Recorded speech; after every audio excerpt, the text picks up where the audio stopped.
Welcome back to Geeks and Grounds, a monthly game club and weekly podcast where we play games and brew good conversations together. I'm your host, Jenny Wyndham. And I'm Joel Thomas. And we are back post-heat wave. I feel like a human. I finished my heat wave citizen nap and played a lot more post-heat wave citizen sleeper. And I don't know what other sleep types there are, but I'm ready for my citizen sleep conversation. Me too. I am so excited. I did have to stop. There was a stint when we were in the thick of it where I was like, I cannot play any games. I cannot do anything related to the computer. I just need to like be on my bed and try to think as cool thoughts as possible. I was just incapable of doing things. How about you? I have air conditioning, and so I didn't have that experience. In fact, I think I did like a marathon playthrough during the heat dome here while you were melting on your bed. So deepest apologies. We have AC, and I was still we have window units, so it's not like you have a beefier AC I think setup than we do. My air conditioner, I sit next to it, is bigger than my desk. Like, it's so big. Glorious. I love that for you, and I wish I lived your life. I've realized I am not meant, like 80 degrees for me is pushing it, 85 maybe. Anything above 85, I become incapable of functioning. It's kind of incredible how I'm like, I can't really work. I can't focus on reading. I can't focus on crafting. I just sort of become this blob that exists. I took a hot yoga class during the days. I scheduled it like a week in advance. I didn't know the heat was coming. They didn't cancel? It was hotter. They should have just held it outside. They literally like, we actually turned down the heat today for hot yoga because like normally it's like 97, 98. They turned it down to like 93 specifically because they're like, it's actually hotter outside and you guys have had enough hot. So we're going to do it at 93 today. Everyone. Honestly, it felt like a breeze. It was like, wow, it's so nice in here. Oh, that's amazing. I think maybe previously I could do hot yoga. At this point in my life, I think I could do it if I really wanted to, but I'm just like, no. Instead, I'll do other painful artistic endeavors like pole, where it just like, let's just put a lot of friction on our skin. Yeah, I don't have bruises from my from doing hot yoga. That I can be certain of. Yeah. Oh my gosh. Well, for folks who are returning, for folks who are new, welcome back to the podcast. If you're watching on YouTube or listening on Spotify, we're so happy you're here. If you are new, this is like a book club, but for video games. So every month we play a game together as a community. We dive in episodically in our podcasts as well as in the Discord and newsletters. So if you just randomly stumbled here and you have not checked out geeksandgrounds.com, I would definitely encourage you to go there.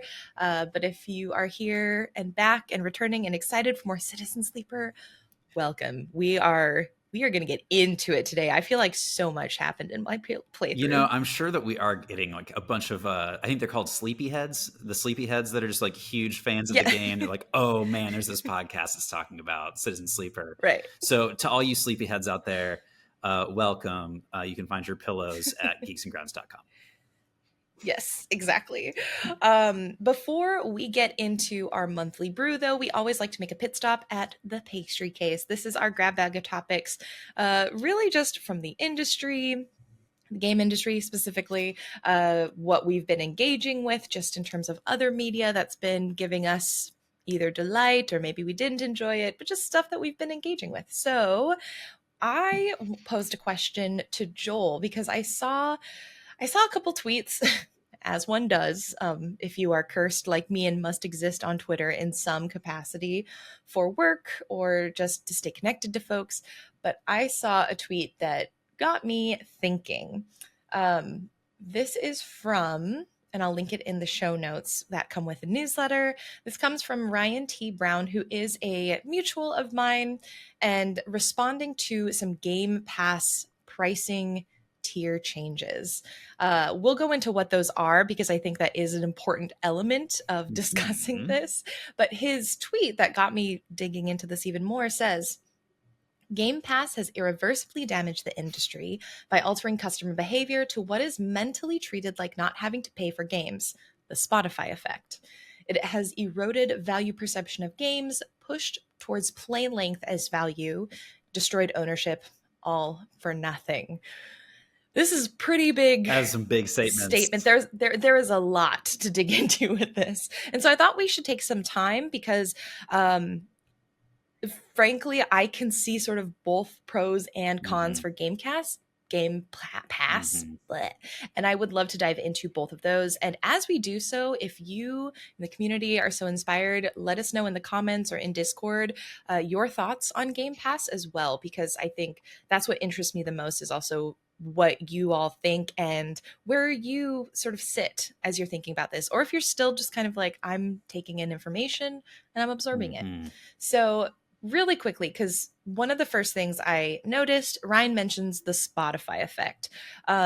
Joel, could you like explain what that is? Like what is he talking about, the Spotify effect? So I'm actually way more familiar with the Spotify effect than I am the Game Pass effect. The Spotify effect is a central question around how Spotify as, we'll say as a business, but I think it has bigger implications than this. What are the economics of Spotify as a business? How do you maintain a platform that is obviously for profit while paying the people who are creating art as a part of that platform, paying them the money they deserve for their work? Knowing that you control your algorithms, you kind of control what gets pushed to people. And all of that gets wrapped up in how it affects us as consumers, where you're paying like this kind of one relatively low monthly fee and you get access to essentially like infinite music, as opposed to, you know, the pre-Spotify, pre-iTunes world where it was you buy an album from an artist. Now, there was obviously a lot of issues there with how artists got paid back then. But with Spotify, it gets exacerbated because there's another person that's kind of like has their hand in the artist's pocket for those dollars. And again, because of the way algorithms work, it kind of furthers the problem of I am a hardworking artist. I put a lot of effort and time into my art. I put that out there in good faith so that people can experience it. And yet there is no, the financial compensation doesn't balance out such that I can afford to continue making my art. And there's a lot of issues with this around even how Spotify has changed how they compensate artists and these musicians, and how if you don't have a certain number of followers, a certain amount of listens, you actually make less per stream than those who have a larger following. So there's a lot of really big issues with this. And I think there are just questions about the sustainability for Spotify as a model. And I think we're seeing a lot of this kind of getting represented here in this conversation today in Game Pass. Yes. And so I think there's this core question, or a couple of core questions on how is it impacting the creators in the game industry. This is how is this impacting the developers specifically who are putting their titles on the platform. This also could extend to how is this impacting the publishers who negotiate and sign deals with the developers, because now developers have another additional party, which isn't new. When you put your game on platforms, you give platform cuts regardless. So but it is that element of what is this happening to the creative process and to the creators and their sustainability. And as you and Ryan both pointed out, there's also the element of what is happening to us as consumers. How are we changing our behaviors? How are we changing how we engage, and even maybe appreciate or think about this type of artistry or the mediums that we're consuming? And so, yeah, this is a big topic to think about and to talk about. Now, with Game Pass, the reason why this came up, for folks who aren't familiar with Game Pass, Xbox has this monthly subscription service that is maybe a bit more complex than just a monthly, just a one-time monthly subscription service, and we're going to get into that. But essentially, you pay a monthly fee, and depending on what type of subscription you have, you get access to a variety of titles in their catalog. Not every Xbox game is a Game Pass game. These are games signed specifically towards this deal, towards this part of the platform. And these are games that also, I think important to note, don't stay permanently on the platform. Oftentimes, these deals are for limited durations of time. They can be renewed, but sometimes you may see, if you are a Game Pass subscriber, oh, this game's going to be removed in a couple of months. For example, like right now, as of this recording, Coffee Talk is going to be removed from Game Pass. And so it's trending right now, ostensibly because more people are playing it before it gets removed. And so there's this idea of this impermanence, but there's, in theory, the curation element, the access element, and the ability to try a bunch of different games for a much lower price point. So just to get into how complex this is, though, because admittedly, I've had an Xbox Game Pass subscription. I actually canceled it a few months ago just because I wasn't really using it. And so I was like, let me just play my backlog. If I need to, I'll just like pick up a few games here or there. Or if I'm really needing to, I can always re-up. But I haven't looked at the models or the tier subscriptions in this model for a minute. And there are 6 different Game Pass choices you can make as a consumer, which feels excessive. A lot of options. It is a lot of options, and I'm going to read them. Do not focus too hard on understanding them necessarily, because I promise you it will just sound like a lot of words. Here we go. Xbox Game Pass Ultimate. Prices increased to $19.99 a month. $19.99 a month. PC Game Pass price increased to $11.99. Xbox Game Pass Core. This is a tongue twister. Annual increase to $74.99. Xbox Game Pass Console. Shuttered for new users only. Current subscribers allowed to maintain their sub. New Xbox Game Pass Standard launches in September. Includes the Xbox back catalog. Does not include day one releases. Priced at $14.99 per month, but it includes Xbox Live Gold, but won't include Xbox Cloud Gaming. Wild. And I'm sure there's a rubric, but this is absolutely wild to read to me. This is so convoluted. It makes me tired. It makes me tired to see this. It does. And I say this as someone who generally does support, like, I feel like Xbox Game Pass and ID at Xbox have done some really amazing things for indies, specifically in the industry. Like, they have made access to indie games much more readily available to folks who would have never tried indie games. Like, I think our community is a little bit different because everyone here generally is pretty open to like trying out an indie game and being willing to do that. I think we have a bubble. The average consumer, no, not really. The average consumer will play AAA games pretty much exclusively. So I think they've done some really good things here. But even just reading this pricing increase update feels so unnecessarily convoluted to me. And when I see this convoluted mess, I think we are so focused on money and profit here. Yes. And because that's usually what happens when you get these. When you get these tiers, when you get these sort of nuanced differences and a dollar difference in price for access to these specific parts of your subscription, that's profitability talk. Yeah. In so many words. It's a really strange phenomena, and I don't understand this element of it. So can you speak at all to why the PC Game Pass would be so much less than the console Game Pass? Like, that to me is really, it just doesn't make any sense. Yeah, I think I am not 100% sure how they've structured it, but I think it's because there are certain games that are available on both PC and console, and then there are less games available on simply PC. more games are available simply through Oh, console than interesting. PC and console.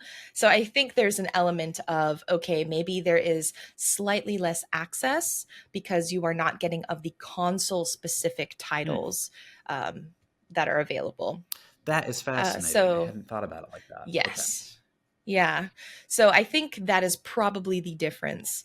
It's one of those things though where I'm like, how did they I don't know. There's fancy accountants doing fancy calculator things that I'm sure there's science to it, but also it's very interesting to me where they're like, these many different games means this many dollars less per month. This is why I'm These not. numbers have been crunched for sure. Oh yeah, for sure. But it's just one of those things where I'm like, this is why I am not a billionaire. Yeah. Because in my head, I'm like, let's just make it one subscription with everything for everyone. And you can access it on PC or console and you just do your thing. But I again, this is why I'm not a business A few person. things that would come to my mind because my job is a lot of this type of work, like understanding product Mm-hmm. packaging or Mm-hmm. packages for pricing. And, you know, things that come to my mind are like, it's actually not about your unit price per game. It's more about like Mm-hmm. the marketing message and what the consumers are willing to pay. So it's like if I'm a Yeah. PC person, a PC gamer who has Game Pass, and I know that there are fewer games. I don't know how many fewer. I don't know what like I don't know the units in order to make Mm-hmm. that matter. So all the business has to Right. do is figure out, well, what is the value to a person who knows that they aren't getting as many games as these other Mm-hmm. people, and they get Yeah. to this price. What's fascinating to me about the console price is your comment just a second ago that like a lot of the typical gamer is a AAA person only. A lot of AAA Mm-hmm. games are played on consoles. Like I am curious if the starting price being 19.99 a month for your console player has more to do with the purchasing patterns of console players, that like Mm-hmm. they're more likely to spend money consistently over time, and therefore we can ask them to pay more money versus a PC player, maybe they're less likely or something like that. Like I don't know that, but like these are the Right. questions that are coming into my mind when I see this type of like very complex modeling happening. I don't Yeah, for sure. Yeah, I think there's definitely like the psychology of these models and making you feel like, okay, yeah, as a PC player, PC gamer, I can look and be like, oh, yeah, it's like half the know. price, because you could argue that because it's like $20 a month or 11.99, which is basically like, if you round it down, $10 a month. It's like you play those games with yourself as a consumer a little bit if you're trying to rationalize purchases. So yeah, I think the psychology is definitely apparent. So speaking of the psychology, let me ask you about this. So you had Yeah. Game Pass, you don't Yeah. use it anymore. Yep. I am curious about, with the Spotify effect, there's also the thing Mm-hmm. where like the way we listen to music has changed. That like Mm-hmm. your single is more important than the quality of your whole album because a lot of folks are Yep. just going to be clicking play on your artist name or whatever. Um, Versus like I hit play on track one and I can't take the CD out of my Mm-hmm. car. And so I'm going to get all the way through track 12. And so the way we listen to music has changed. I'm curious if you think there's a similar like change in player behavior for Game Pass Mm-hmm. players. Like, are they less likely to play through a whole game because there's this whole library of infinite games that they have access to? Like, Mm. have you seen anything like that? I have not seen any specific data. It might be out there and I just have not looked. I have heard just through casual Mhm. conversations, talking with some other folks in the industry, that are more folks are more willing to try games that they would never have tried on Game Pass simply because they have already paid Mhm. for it in a sense, Okay. right? So, and through that, Xbox has previously put out, I think it was in like 2022, 2023. Yes, I have an article here that I brought up and I'll put it in the show notes because this is a very pro Game Pass article. Like this just outlines all of the positives of having Game Pass. So I wanted to make sure and have that there for folks to look at. In this article, Xbox did come out and say they had data that showed players who had Game Pass did spend more money purchasing games after the fact versus players who like didn't have Game Pass. And they in their storefront in Game Pass and the way that they market the games on the game pages, it encourages people to purchase these games. So according to Microsoft, in this data from 2022, they say that it's a benefit to players and, well, benefit to the company, but a benefit to people purchasing games and like being more willing to spend money on them. I want to. As a player, yeah, right. This is coming from Microsoft, so take it with a grain of salt. For me, at least as a player, I found I hopped around games a lot, almost trying them as demos. So my playtime within Game Pass was not necessarily longer per game, but the games that I did like, I ended up purchasing instead. Uh, and playing it on Steam or Switch Interesting. normally. So, and that's why I ended up not using Game Pass anymore, because I was like, I think this is not how I want to be spending money every month, is using it as like a almost a demo service. I think I can just pick up games and I will just be more aware and just like invest in them a little bit more that way. I want to have So yeah, for me, that's how I I want to played have it. such a nerdy long conversation about this. Like I want to really dig into this. Like you have tripped one of my niche interests in this conversation, Jenny. Like Mm-hmm. I'm curious to know. I had a Yo, feeling. man, I'm curious to know if it's actually like the data is speaking more to the inverse, which is like players that Uh-huh. are more likely to buy games are also more likely to have Game Pass. So it's not that one is making the other. It's not that Game Pass is Yes. making someone buy more games. It's the people who already were buying more games just also happen to have Game Pass or like be more likely to buy Game Pass. Mm-hmm. So I'm super Right. curious about that because like all the financial numbers that you see from the game industry right now suggest that like buying patterns are actually not like going up like crazy, which is what that Mm-hmm. type of statistic would support. It's kind of Mm-hmm. consistent with how it's been for a long time. And I'm just like, the way we talk about this is so interesting. And I would love to ask you, this is Mm-hmm. something that I've thought as a musician, I've thought about this many, many times with the Spotify effect, which is like, I think it is a really great thing for artists that they can cheaply and easily release their own music. I think that's an objectively good thing. Um, Mm-hmm. and so what I'm curious about is like, what would the ideal thing be that would let people make enough money to support themselves, get out the games that they're interested in making, and give us as players access to it? What I've thought about 100 times with the Spotify thing is like, Spotify should be socialized. We should be paying for Spotify as a part of our tax dollars, like the platform. And anybody can Mm-hmm. release to it, whatever. Like record labels essentially become marketing arms, which is really what they are already. Algorithm gets kind of some of the bias removed and it's more, I don't know. But like the thing that I can't get past, the hurdle for me when I go down this thought experiment is, how do you determine who deserves what amount of compensation for their art? So like if Right. I'm like, well, I want to be a musician and so I'm going to release 10 songs every day and they're absolute trash and no one ever listens to them, am I getting the same as a person who spent like a couple years really crafting and honing their album and they release it and it has this incredible Mm-hmm. acclaim and everyone loves it and it becomes like part of the music canon for the next 15 years? Like, should we, is one more deserving than the other? Like, this is where I like get stuck in the mental trap. But like Mm-hmm. that's where I've gone to with the Spotify thing before. Like you've worked in the industry in a lot of different facets. Yeah. Like what could it be like? As an aside, you talking about this democratization of Spotify, I don't know if I don't think it's exactly the same, but honestly, it made me think of YouTube. and the YouTube model, because YouTube essentially kind of did that for video Hmm. creation, right? Where it's like anyone can upload to YouTube. In theory, anyone can make a living uploading to YouTube. And if you, but they've now created some certain tiers, right? It's like you need to have a certain number of followers to be able to qualify to earn a certain number of like ad money.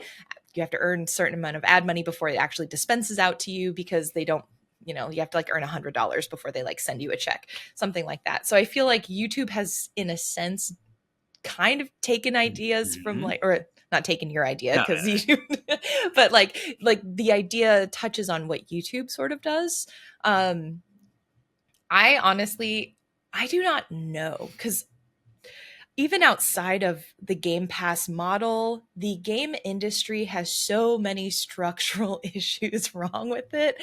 It's like, I feel like we have to move outside of Game Pass to be able to fix and address some of these sustainability mm-hmm. concerns of like, how do we essentially democratize and make open this ability to create sustainable livings from games. I think there are smaller models available. Like there are platforms like itch.io, which allow anyone to upload. It doesn't cost as much as like Steam. You don't need a dev kit. Like if you're uploading to Sony or, Switch, Itch is one of those platforms that I think does a really good job of letting people begin to profit from their creative Mm-hmm. endeavors. But it's such a tough conversation. I feel like one of the things that Game Pass tried to do, and I think to a large extent did pretty well, was they paid flat fees to all of the creators or all of the devs who brought their games to Game Pass. So that was a separate flat fee, other than like if you had a game, because they have this ID at Xbox program, you can get money, for being a part of this program. You can get money for being part of other things at Xbox. And then Game Pass was another bucket where you could potentially get money from. And especially in its heyday when they were like just starting, of course, the incentives to bring your game to Game Pass were a lot higher. Mm-hmm. You got bigger payouts. It has decreased over the years, and they have gotten, I think, much more curatorial. So they're taking what seems to feel like maybe not fewer games, but the tier, like the quality tier is much higher, which makes it more Huh. challenging for, I think, newer devs to come in. um Again, I am saying this just as like Yeah. someone who is not at Xbox, just seeing and hearing from folks in the industry, as well as participating in some of it. So, in full disclosure, one of the games I'm working on, my studio, Soft Not Week, we've been a part of one of Xbox's programs where we've gotten some money from Xbox. So I do need to disclose that.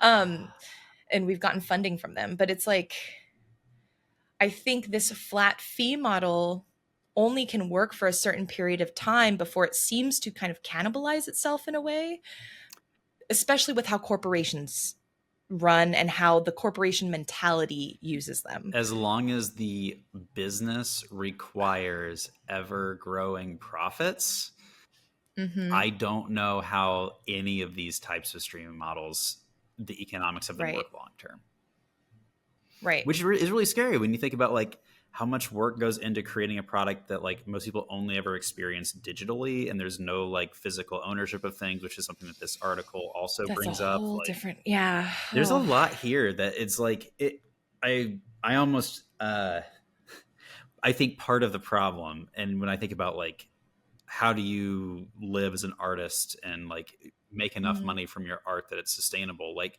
maybe that question is flawed in and of itself, because Mm-hmm. essentially what you're saying is like with these types of organizations, with Spotify, etc., like you're not really seen as an artist, you're seen as a content creator, and it's like who has Yeah. content. And maybe by maybe this is like the flaw in the system, like as long as we are Mm-hmm. tying people's livelihoods, like your ability to like pay your health insurance or whatever, to your job, it is never going to make sense. Like it's never going to be a Yeah. long-term viable model. So I don't know, something to think about. Yeah. Thanks all for letting me nerd out about this. You I think, really no, gave me a chance to go wild here. I when I saw this tweet, I was excited again personally, but I specifically brought it because I was like, I think Joel is going to eat this up. So I was very excited to hear your thoughts on this. And you absolutely, yeah, it was very, very cool to just hear you, because I think you are much more into like like I love music, but as a list, like I listen to it and I enjoy dancing to it. And that's kind of where, for me, like my fandom Mm. ends. But you're very much into the music industry and how it works. And so I think your background in thinking about and understanding like the Spotify effect again was really helpful and informative in sort of shaping this Well, thanks, discussion. Jenny. Um, yeah. And again, I encourage all of you to let us know if you are a Game Pass user, how has it benefited you? Again, I think especially right now when things are getting super expensive, like if you are purchasing a game and you're purchasing a AAA game, it's like what, $80 A now lot at of this them are, point, yeah. 70, $80. Um, and that becomes totally infeasible. Like you cannot play more than maybe one or two games a year. Honestly, if you're spending, like, who has hundreds to spend on all of the brand new games? Not everyone, and I would say probably not most Yeah, not people. most.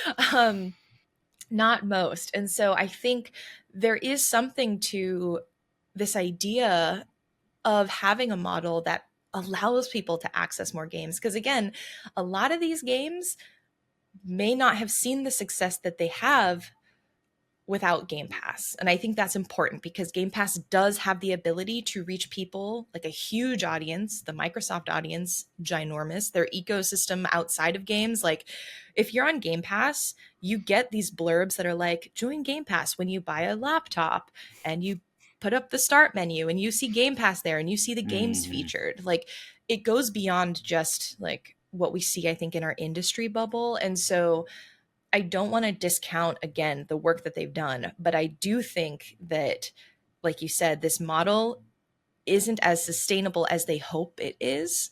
Because I think there are a lot of people who are working in the Game Pass like portion of Xbox who are like, we're trying not to be like Spotify, and I don't think they are. But it's one of those things where the system is bigger than the individuals within it, and the system is not set up to make this last forever and be healthy for It creators and even consumers at this point. Right, because like these types of things, the reason that they exist initially is to get enough excitement that investors are willing to drive up the value of Hmm. the company.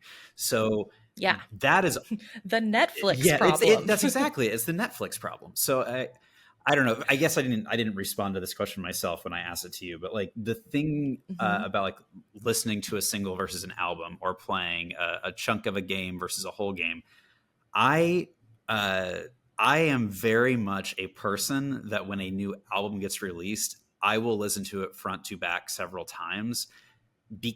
And I can't like mentally, I can't do the single life. The like, let me just listen to the Mm-hmm. singles and like the features. It's like I really appreciate the work of the album, and I've never connected these dots before. So like, it's cool that this Game Pass article is coming up in the context of Spotify.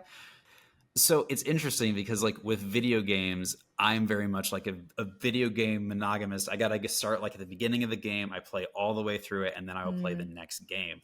The hardest thing about Geeks and Grounds for me, like very personally, is that I'm playing more than one game in a month. I'm playing whatever we're doing for Geeks and Grounds plus whatever other individual game I'm trying to get into. And so it's like really hard for me. Like even Steam Next Fest is like I'm cheating on my game, that the game that I'm committed to, by playing all these demos. And so like it's the one thing that's just like I know, like I feel really old school because I feel Mm-hmm. like this mindset is something that especially like younger people who end up being raised with Game Pass like Yeah. are not going to have really experienced. And so I feel like I'm the old person with my like Betamax. It's like this is the best way to watch a movie or whatever. That's me wanting No, to play one whole game. see, well, it's funny you mention that because I feel like I have been trying to retrain myself to do that. Because when I was growing up, that's how I played. Partially because, like, when we were kids, you'd get like a CD for your birthday and you'd listen to the heck out of that CD because it's like one of the 5 CDs. You know, it's like after Yeah. a while, you don't have very many CDs, right? Games were the same way. It's like my brother and I would get a game for Christmas. We would play the heck out of that game. And so I grew up with that as my Yep. like way of playing. And then after college, when I started getting back into games again, the sheer number had me like hopping around a bunch. And Exactly. that was super exciting. And honestly, in the last 2 years specifically, I have felt a little bit burnt out by it. And so that's it's like part of the reason why Geeks and Grounds became a thing, because I wanted to slow down. And honestly, just having something like Geeks and Grounds to force me to do that a little bit and retrain me and how I engage with games was something that I felt I needed. And you know, anyone can play however they want. For me personally, I just felt like I wanted to slow down and get back Mm. to like playing things and actually sort of engaging with them in a more, to me, meaningful way and remembering them more than I remember the feeling that I had and I liked it, but I couldn't tell you like why, because I don't really remember because I've played so many games. Like I didn't like that feeling. So Mm-hmm. I think your style is pretty cool. What I'm saying. Well, I know everyone in the community that's a big Game Pass person. I'm sorry that I'm not rocking with you on this one. I hope you enjoy the way that you play games. That's my Yeah. hope. I hope everyone enjoys the ways they play games because there's no wrong way. If you That's right. like playing games, you play them how you want. That's the right way.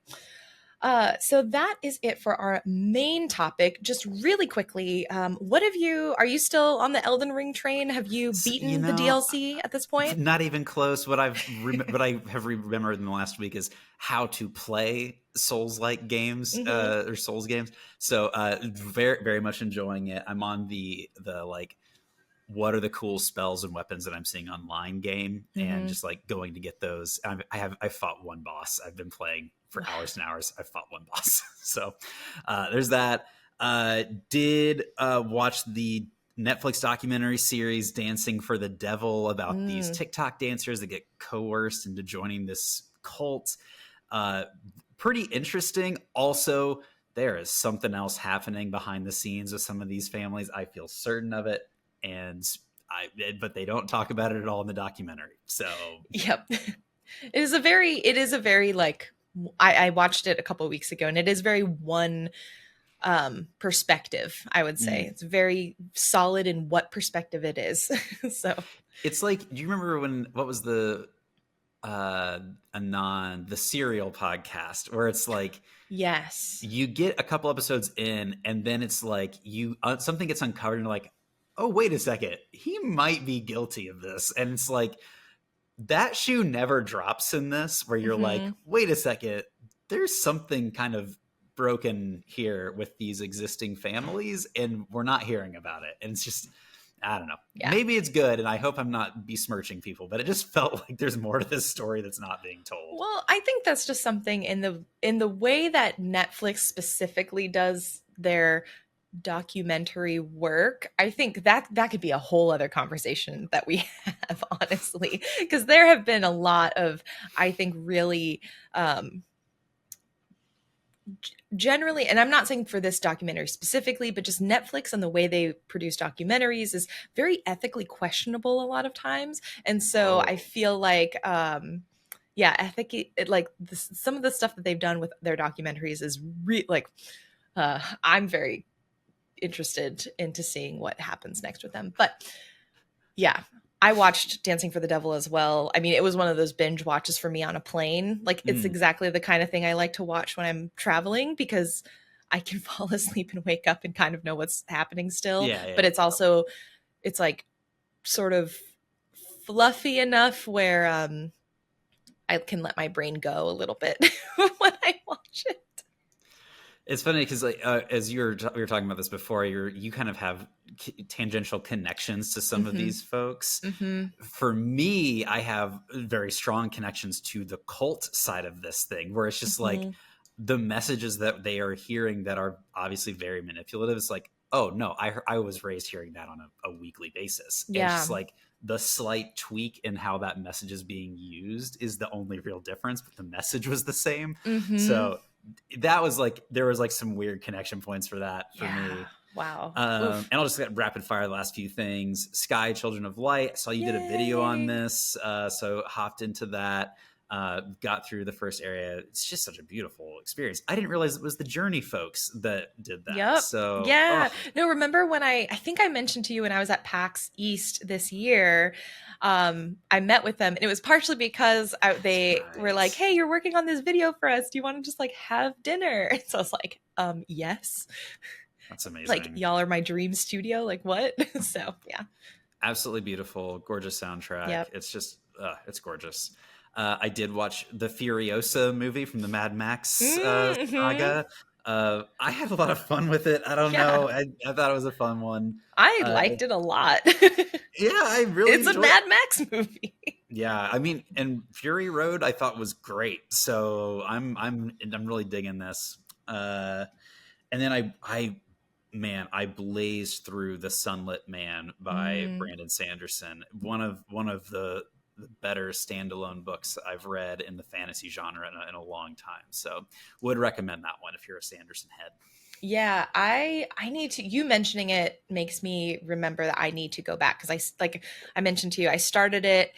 It just like didn't hook me at the time, but I know that one I want to go back into. There is another Sanderson book that I was like, no, I'm out. What is this?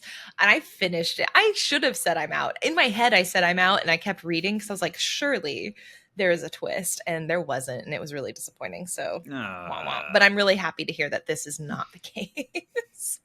Yeah, I super enjoyed it. It's a really cool one. It connects a lot of dots from the Cosmere, so it's been fun. That's my favorite, when you can like see some of the Easter eggs in there. So what about you? What have you been getting into? I'm still egg hunting in Animal Well. I'm so close, y'all. Okay, so Animal Well again, Metroidvania that focuses on exploration and secrets. I love secrets. I love puzzles, and it's beautifully done. The second tier of secrets, because there are multiple tiers, is what folks have deemed essentially the egg hunt. There are collectible eggs that you see scattered throughout, and it's just, you got to find all the eggs. There are 64, and I'm at 61. I am so close. Oh my gosh. I've had to look up some hints. I was able to get probably about 50, like 49, 50 of them without any clues from the internet. That's amazing. And then around 50, I was like, okay, this is getting a little too rough. And so I'll like pick an egg to look for, look it up online, use that as help. And then I do like a run around the world to see if maybe something else has clicked. I have just discovered another item in the game that I won't say what it is, because this is definitely a deep cut item, but I'm still discovering items in this game, like tools to use. So it's amazing. I'm having such a blast with Animal Well. It's like, I love specifically that it also, I talked last week about how it doesn't have a story. I actually quite like it. Normally, and initially, I was a little disappointed. For me, it was kind of like the Balatro effect, because I love Balatro mechanically, but I was a little bit like, I kind of wish it had a story. It needs a meta narrative. For me it does, because when I started Balatro, I was like, ooh, is this like Inscription, which we need to play because you have not played Inscription. And I was like, oh, is Balatro like another Inscription? It's not, but it's a really good game. Animal Well, when I first started it, I was like, is this like Outer Wilds? And it's not, but it's a really good game. And for me, Animal Well scratches the itch that I think for a lot of people Balatro scratched. Yeah. And I know you're Balatro head for sure. I am not. I'm a Balatro is you talked about like Balatro. travel. I'm not No, a Balatro. It is a great, I am on a plane and I don't want to like think game for me.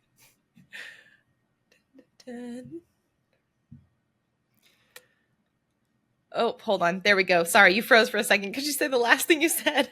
Yes. I am not a Balach bro. I am the way that you need something that's like a chill watch for a plane ride. That is when I play Balatro. It's like, I don't want to play I don't want to play a serious thinking game on the plane. Balatro is my non-serious travel game. Nice. But yeah, no, Animal Well, it's great. I watched The Imaginary, which apparently came out in 2023. I think it's by the same folks who did like Mary and the Witch's Flower. So I if you're love familiar with that that, movie. yeah, this is, I think, the studio that split off with folks who were from the studio Ghibli world, essentially, like that sort of realm of animation. They have created a movie called Mary and the Witch's Flower, which I thought was really, really charming. And this, The Imaginary, is a movie about a young girl, Amanda, and her imaginary friend, Rutger. And basically, they go on all these adventures, and there is something that happens, and it was really lovely. I stumbled upon it. I did not know it existed until I was scrolling through the catalog on Netflix. Speaking of the Netflix problem, um, y'all, we live in a society, we do our best. And so I thought it was really good. It was interesting because I have been watching a lot of Ghibli in the background while I work, and just love to have it on. Mm, And I think what's really interesting to me is that like the animation, very, very similar.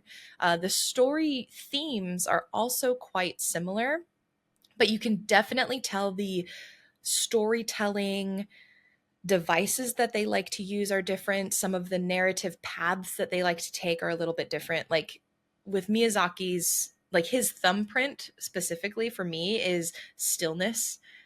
You see so much stillness and just mm. nature and quiet scenes of, quote unquote, nothing, that are just beautiful.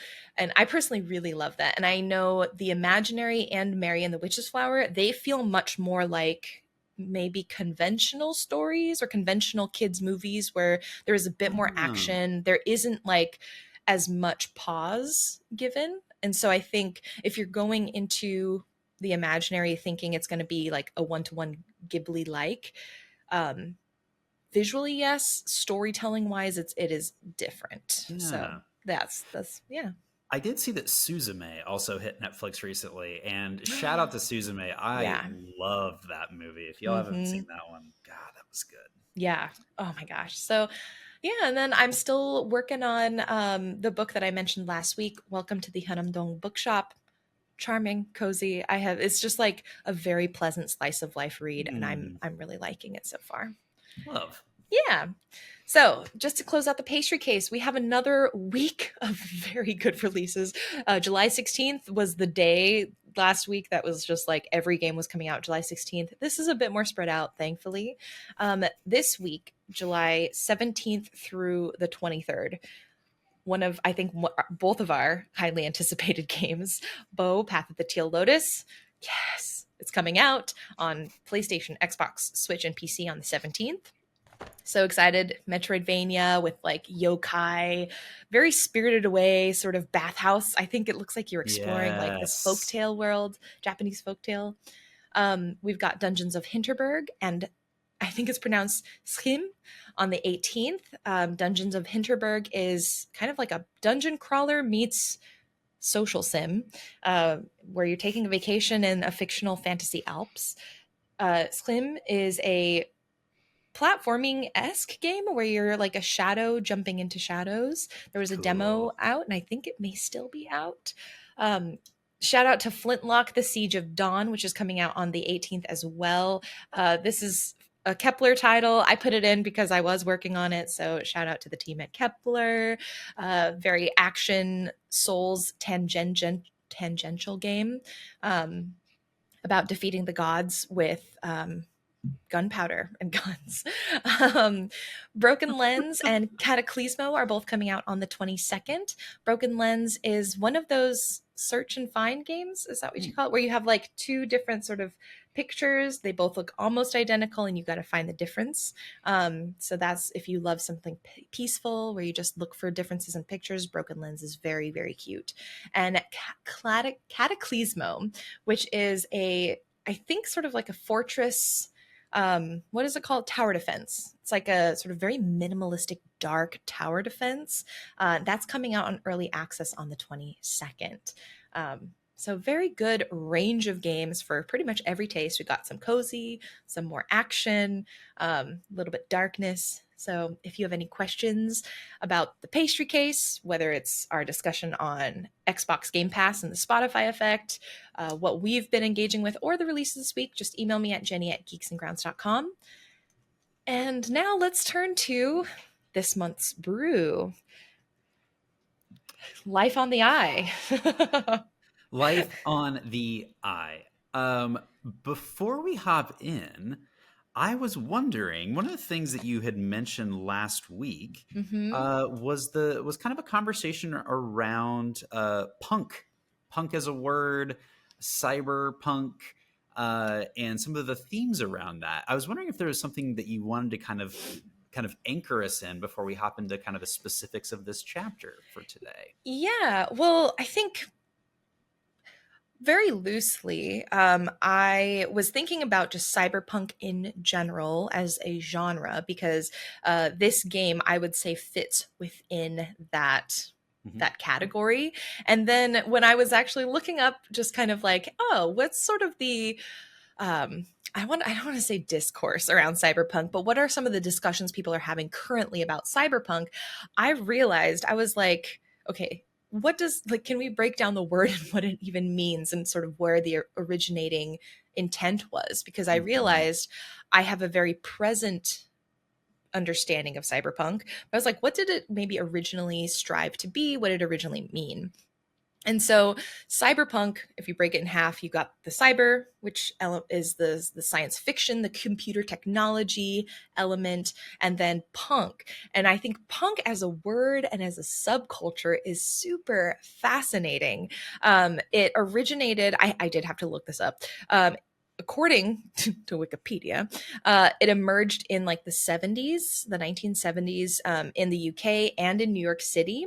And while we know it as sort of surrounding and maybe grounded in like punk music, what I think is really interesting is my understanding of punk also was informed by dance because punking, which is now Oh, more commonly interesting. called whacking, Mm.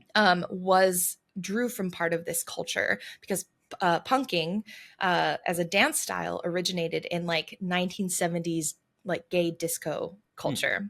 So I was just really fascinated because I was like, what are some of these threads that I'm seeing connect? And I think this idea of punk as counterculture, as very DIY, anti-corporate, anti-consumer, anti-greed is something that I wanted to just remember Mm. as hey, this is where cyberpunk is coming from versus perhaps some of the more neon aesthetic and perhaps like sort of orientalist theming we often see. And I say orientalist in the sense of cyberpunk often taking this idea of the Orient or just basically Asia, um, Generic Asian. generic Asia, yeah, like in sort of this sort of, I would say, derogatory sense Yeah. oftentimes Reductive. and yeah reductive sense and casting a lens a simplified lens on what it means to have like Asian aesthetic in your fictional world. Mhm. um, it's a really fascinating topic that there are classes on. So if you're interested, please do. A couple weeks ago I sent out just some initial resources that you could look at, but please like look it up if you're interested. I think the video that I linked, the YouTuber, she did a really great job of putting this like idea together in a very concise way, Mhm. much more concise way than I think I ever could. So yeah. Well, I thought I'm gonna just like double plug your videos that you linked there. I thought there were a couple of them. One on kind of the Orientalism and how that gets Mhm. used in cyberpunk. One on kind of the word punk and how it's been applied to cyberpunk, solar punk, splatterpunk, which was a new one for I did me. not know about Uh, splatterpunk. It's kind of how it sounds if you think about yeah, it. makes sense.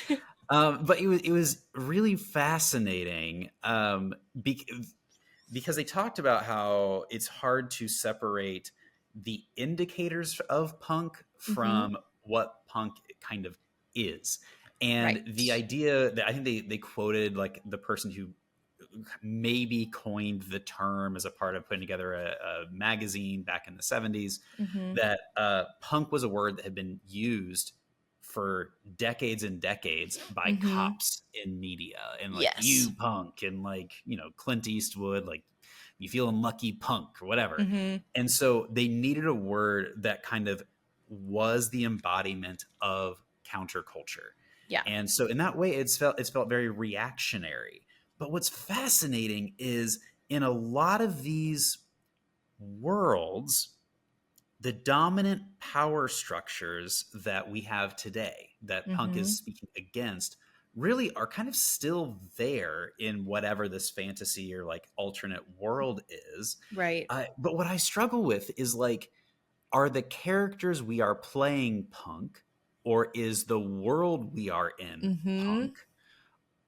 And as a genre, what is the difference? Like, Yes. that is Well, something that is, go ahead. this is where because this is exactly what I was wondering too. Because I went into this Googling of what is cyberpunk because I was like, is Citizen Sleeper cyberpunk? I think that is like the question I have. And I have Yeah. also posed to you all as you are playing. Do you think it's cyberpunk? And then I started thinking about because we also have this very interesting distinguisher that we use more nowadays in the terms of core, where it's like cottage core, Mhm. it's a much more aesthetic indicator.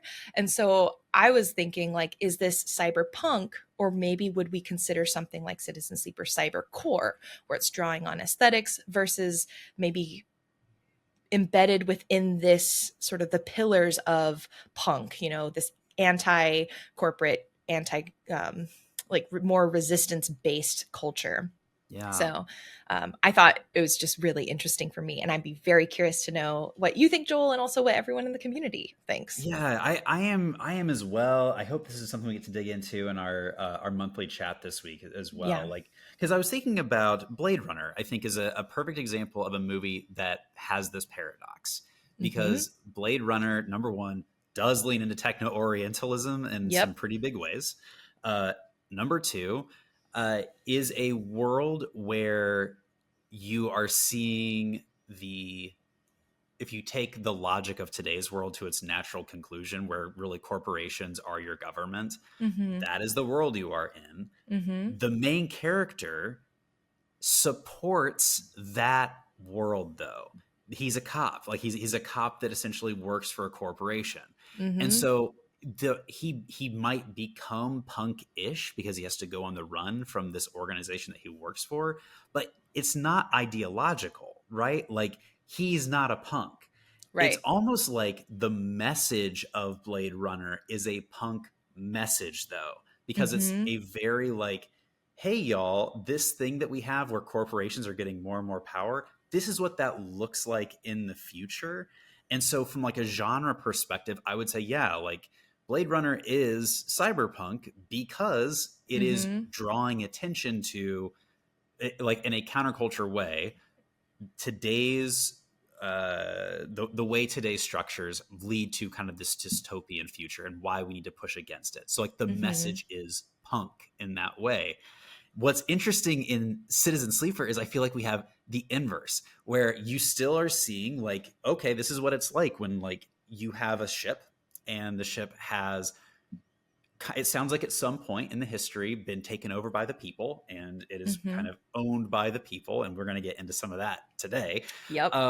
But you also have corporations that have large dollars that have undue influence, and they are major power centers in the world. Mm-hmm. Your character, though, and many of the characters you meet are ideologically opposed to that. They are in the counterculture. They are punk.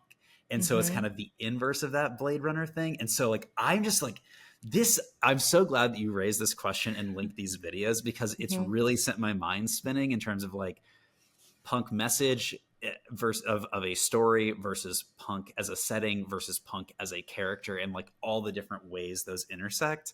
So yeah, Mm-hmm. this has been really, really fascinating to think about. Yeah, so I'm so happy you brought this up as well, and just like remembered, because I remember we got off the call last week and I was like, no, we forgot to talk about this, because again, I've just been mulling through it, and I think what's been really cool is that for me, Citizen Sleeper, like initially I was like, cool, we've got a like cyberpunk setting, check, we're here, but I wasn't sure of where the characters, their ideologies, and their actions would perhaps align with that. But I feel like we are seeing much more of that come through Mhm. in this week of playing. So I'm really excited to get into it because we learn a lot more about the lore of the eye. We get into it with a bevy of characters, some of them pretty powerful, it seems. Um, and so, and some of them subspace, not even human, just out there in the ether of the cyberspace. I don't know what to call it. I also just, as always, every week I learn about some like baseline thing that I missed out on that Jenny did. So I did go through and spend time meeting all of the characters that you met last time, that you talked about last time, that I did not meet. So I have my friends in the market now. I have my friends in Yay! the low end now. I'm chit chatting with all these characters. Actually, and I even mentioned last week something like I go to the bar for all of my meals, but there's no character in the bar. And I realized that if you buy a drink instead of just buying rations, you do meet the Yeah. bartender, and Yes. they're rad. So, That's classic. so funny. Yeah. Well, again, I think what's been really cool to see, and also to see between us as well as in the Discord, is that what I love about this game is that our milestones have all been very similar, but Mm, the paths that we have taken to get there so have felt different. very different. And I think it's been really interesting to see the ways that this game allows you to take yourself and sort of how you would, you know, fictionally navigate this new life for yourself. Like you were like, I got to get down to business. I got to do this thing. I got to explore the subspace because this is like the place that we've got. And I'm just like, oh, but this guy wants to talk about mushrooms. I just want to make friends here. I'm living here now. Is that my life? Like, am I going to be? Yeah. So I thought that was really, really interesting. And I'm curious to see if we continue to diverge into Hmm. meeting the same path, or if we start seeing maybe more linear sort of storytelling happen here. So I guess last week we ended with Ethan cutting us a deal. He said he is a bounty hunter, freelancer, gig economy. It's hard. It's real. It still exists apparently. Well, we've been living the gig economy, and so Ethan, another gig economy person, he is bounty hunting, and he says, "Hey, you know what? I like it here. I'm gonna stick around. You pay my tab while I drink, and as long as you do that, we're good. You can Hmm. just hang out here." So you're on this like horrible probationary period essentially, waiting for him to change his mind and take you or do something. um, at this point, what is your focus? Like, what are you doing at this point in the game? So I have decided the only quests that I care about are hacking so that I can get away from the hunters and they'll Mm-hmm. leave me alone, and Fang's quest to get rid of the tracker on my physical body. And so all of my effort is going into Mm. those two things, and I finished both, which we'll get into. Um, Ooh. and it was so interesting because like that first bill comes due pretty quick. It's like 4 cycles or something like that. And I literally was like, I have so much money, chits, whatever it is. Yeah. Like, I'm going to be so good. And then I like hit day 3 of 4 or whatever, like the second to last day is. And I bought a stabilizer. And the second I bought it, I was like, No. I have to pay this bill tomorrow. Uh, but what happens actually though is your timer runs out, and he's like, "You have 2 cycles to finish to pay me." Yeah. So thank So you, goodness, you got a because little leeway. I got yeah. I just need a little more time. I just need a little more time. But I got it, and we made it. But yeah, those are definitely my focus areas as I was going in this. I did my very first note in my journal. You can't read it because my handwriting's awful. Is Emphas exclamation point. I took the Yes. time to meet Emphas. It was the first thing I did after we got off the line last time. And my comment is, this is more expensive than the bar. But the artistry, the care with which he prepares these mushrooms. Yeah. I mean, I get it. You're paying for the artist is what's happening. This is a tie-in to this is all Yeah. planned, this Yep. all. That's really funny. how did you like Enfys? I guess, did you feel like you wanted to get to know him better? Were you kind of like, nope, you know what? I actually got to focus in on my stuff. Sorry, I Enfys. went more with that route, to be honest. I was like, I Mm-hmm. met them. I was like, I'm not paying more money for rations. It's my least favorite part of any game is having to keep No. track of rations. And so, sorry, I'm just going to go to the bar where things are cheaper. And like I Mhm. mentioned, eventually I met the barkeeper after having been there Yeah. multiple times. Oh gosh. So well, yeah, we'll get into all that. But yes, I did end up saying like, nice to meet you, Emphas, but I'm good. Thanks. Not a fan. You're not a fungi fan, I think is what the quest is called. So, no fungi fan. I got it. I got it.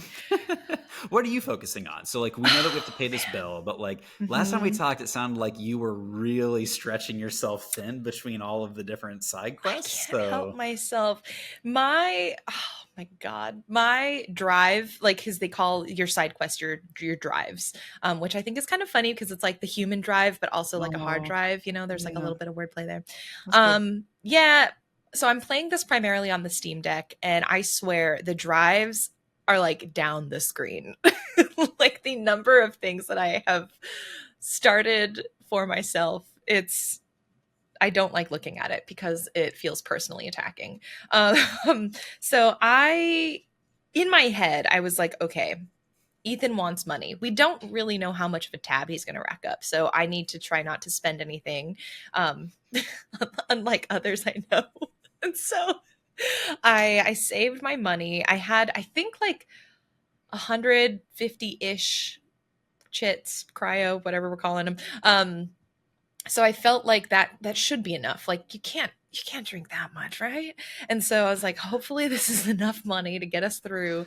And I had at this point not gotten the tracker off yet. Like Feng at this point, also because I was like delayed on the hunter quest because I couldn't figure out how to do it. And Yeah. so I think I felt behind in that.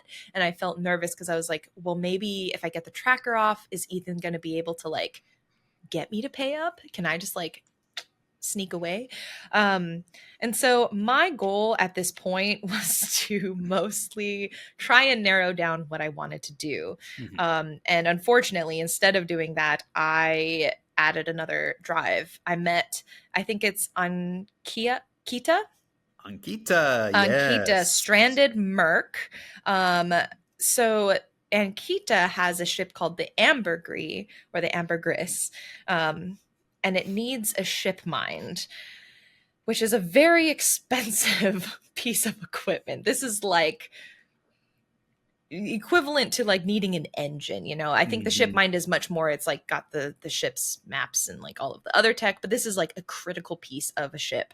It is very pricey.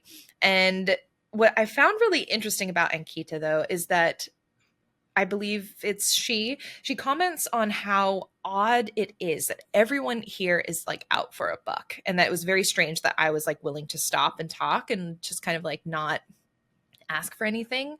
And so I think I wrote down, is this the first character that's like acknowledged some of that, besides like Mhm. us in theory? So I thought that was very interesting. And so of course I was like, well, now I gotta help you. So I added a drive. But other than that, my hope was to, in addition to help Ankita, I wanted to make sure Lem and Mina, like, I want them to be okay. And so I've been doing a lot of repairs on that big starship that they're like trying to get tickets to win the lottery to get on. Um, and we'll get into it a little bit further, but I've been doing a lot of babysitting as a result. I just did my first babysitting mission. Yeah. Because you told me how invested you were, I was like, I'm going to I invest in love these two them. as well. And Nina is so cute. Oh my God. And I've only done it once. And this is Mhm. a spoiler cast, so just beware, everyone. Yep. But like, she indicated that she's also a robot in my first time babysitting. Did you hear that? Is that a real thing? Is Yeah, that just a joke? I wasn't sure. I was like, I'm pretty sure this is maybe a kid being a kid. That's what I Like, couldn't that's what tell. I Okay. went with. Because yeah, she was like, yeah, me too. And I was like, really? I don't think you are, but maybe. I don't know. But yeah, I also was like, big question mark there. Mm-hmm. Um, So you actually, I want to hit on your Ankita thing because yeah. Ankita is one of the first characters I met. So I did almost all of her Oh quest line. I'm just waiting for the last piece to like yeah. give her the and finish Ah. from our first week. But what what you just had hit on the needing to find the ship mine hits on a central frustration that I am having with this game, which Mm-hmm. is I cannot tell based on how you manage your inventory if I am collecting the same thing for multiple quest lines and I have to figure out which quest line to use it for. And the Yeah. way you manage that inventory makes it really challenging for me to understand like, hey, if you're using these things here, you're not going to have them for this other thing. And Mm-hmm. what I realized, the thing that made me realize this is y'all remember Neo Vend, who I've been spending Yep. most of my time with. He also needs a ship mine core, and Yes. I would like literally. It took me until about midway through this week before I figured out how to convert my ship mine fragments into a ship mine core. I can finally do that, Oh my gosh, and yeah. I was like, oh no, this I was collecting it for Ankita because that was top of mind, and it hit me at the last second. I was like, wait a second, is this also what Neoven needs? That is the more important quest for me. And so like the resource management thing and like how you figure out what resources even are because they're so abstract, Mhm. that has been a real challenge for me as I've been playing this game. So I don't know if you've had a similar thing managing through the resources or what your experience has been with that. Yeah, I I think mechanically I really like the tension, I will say, of having like you have a certain amount of because you also collect data, so you collect I think it's I've been saying it havenage in my head because like haven, like I think Oh, that maybe yeah. what it is. But so like havenage data, you have Yatagan data, Mm-hmm. you've got hunter data, and yeah, you have ship mine fragments, you have all of these resources and everyone wants basically like versions of the same thing. And so having to decide priorities in that way, again, just adds an extra layer of you can't do it all, Mm-hmm. at least at this point, Yeah. that I personally really love. I I love love the as a tension of player. it. Yeah. I can't tell. Like the Yes. words are so similar. It's like I can't remember. It's not obvious to me when I'm making the trade off. Mm-hmm. I just happened to remember that Neoven needed this thing. There was nothing that was like, hey, you now have the thing for both of these quests, so that you need Yeah. to figure out what you're gonna do. Like it was just luck. So Yeah. that is what I'm struggling with is like the indicators for it. Yeah. Well, I think personally, it's one of those things where as a player, I'm like, I think the more accessible design would be to have something in there to just be like, this is where things are going, and this is like the stuff that overlaps. Um, I wish perhaps if they could have a thing that toggles it on and off, that would be really cool. But I like by design, you have to keep personal track because it feels more like real life. Because Mm-hmm. if I have, I don't know, a sandwich and I like picked up a sandwich for a friend, but then I saw someone who else needed a sandwich. And so I gave them a sandwich. And then I'm like, oh, shoot, but my friend told me I needed to get them a sandwich. And Mm-hmm. now I have nothing. Like that feels more real because it's just like, in real life, I don't have a checklist of all the stuff, you know? And so I personally liked that struggle because I've also had that where I realized I needed to get two different ship mine cores. And one of them I was able to get very easily because I just needed to trade some data for it. And I was like, oh, cake, love it. And then I also have not gotten to I have not gotten to the point where I can make my own ship mine cores. And so I have a bunch of fragments. And so what I had to do was I was like, oh man, okay, I have well, and then also what's their face? Ankita gave me some money, Mm-hmm. and I was like, well, now I have to spend this money on it, but it wasn't enough money for a ship mine core, so I ended up selling some stuff to be able to buy the other ship mine core, which felt like a very much a ripoff. Um, and I don't know, I liked that the game didn't tell me some of this stuff because it felt much more frustrating in a real life way. I don't think it's fun for everyone. It wouldn't be fun for everyone, but it was fun in a frustrating way for me. I was just thinking about like that makes total sense. I think I'm thinking about the ship mine fragments and how Yes. the only way that you learn that you can combine ship mine fragments into a core is if you do some quest line in the marketplace three Mm-hmm. times, and then it opens up your ability to like merge items into things. And like Mm-hmm. otherwise, what I was doing was just going to every shop every day looking for someone selling a ship mine core, and they Mm-hmm. never were. And so I was like, well, I don't know what I assumed that these fragments were going to lead to the core. They don't. So I'm just going to sell these fragments to Havenage because why Mm. not? And because it's like, well, maybe at some other point in the narrative I'm going to get the opportunity to buy one of these ship mine cores, but like Mm-hmm. obviously these fragments are not connected. And so I had sold a ton of No. a ton of the fragments, because if you don't happen to do No. this quest line where it does not tell you that the outcome is that you get to like start combining Mm-hmm. shit, like that, like to me, that is really frustrating. It's Yeah, like, I can see I'm that for actively sure. trying to do your quests, but you're not telling me that you're like, there's no way for me to know Mm-hmm. unless I am lucky enough to click on this thing how to do Yeah. it. Like, I don't know. That bothers Yeah. me. No, that's I agree. I think that's one of those things where it is like I wish they had some of this information more readily accessible. I think also I assumed, and this is one of those game literacy things where I'm like, "Oh, it's a fragment of a ship mind, fragments of things. I probably can combine it someday." And I just like the first time I got a fragment, I was like, "Okay, I probably have to collect like 3 to 5 of these and I'm sure it'll make Yeah. something." And so in my head, I didn't even think about tutorializing that to a deeper extent. And I think eventually how I found out was Ankita, when giving me the ship mind quest, was like, I don't know, you could make it, you could buy it, you could, and so that gave the clue of like, Yeah. oh, maybe you could make it. But it's interesting because that didn't even, that element wasn't even a thing that crossed my mind as something that I would have been frustrated about, because in my head I was like, oh, it's a crafting thing. I agree. I had the same thought, but I had played for 6 hours before I found the Ah, place that lets you combine them.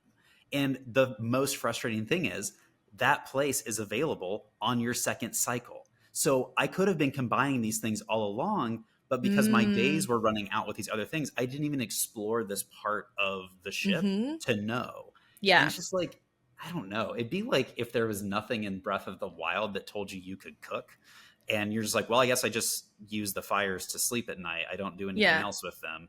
It's like, no, like it tells you, it's very intentional in showing you that you need to cook to do things. Like, Mm-hmm. I feel like they gave us a quest where cooking is required and didn't tell us that you needed to like go to the fire with a pot in order to cook. Yeah. Like that was my sense of frustration with that, you Yeah. know? Yeah, for sure. No, I totally, that makes sense. So what did you then, what after like doing sort of Ankita's quest, do you have any other, you've been getting to know Lem and Mina. What else have you been up to? So the first thing that happened to me once we got into this section of the game was I finished gathering all of my data for Fang, and Fang gives you a worm.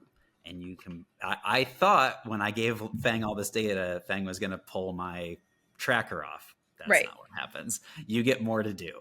And the next thing to do is to take the worm and put it in a place, like a digital worm, and it then 3 cycles later unlocks kind of the next big Fang experience, which is where we get into, at least where I was experiencing a lot of kind of the lore and the history of this ship. So Mm-hmm. I'm assuming you also did this over this time based on our Yes. conversation. Okay, Yeah. so let's talk a bit about this, because this is one of the most fascinating, like, Mm-hmm. power to the people, like big brain moves that I have seen in a video game in a very long time, and I Mm-hmm. loved it. So once you give Fang like the necessary components, then the worm makes it through its cycles. Mm-hmm. Uh, Fang indicates to you that there was this other person, Citteral Horizon, Mm-hmm. aka Hardin Hurst,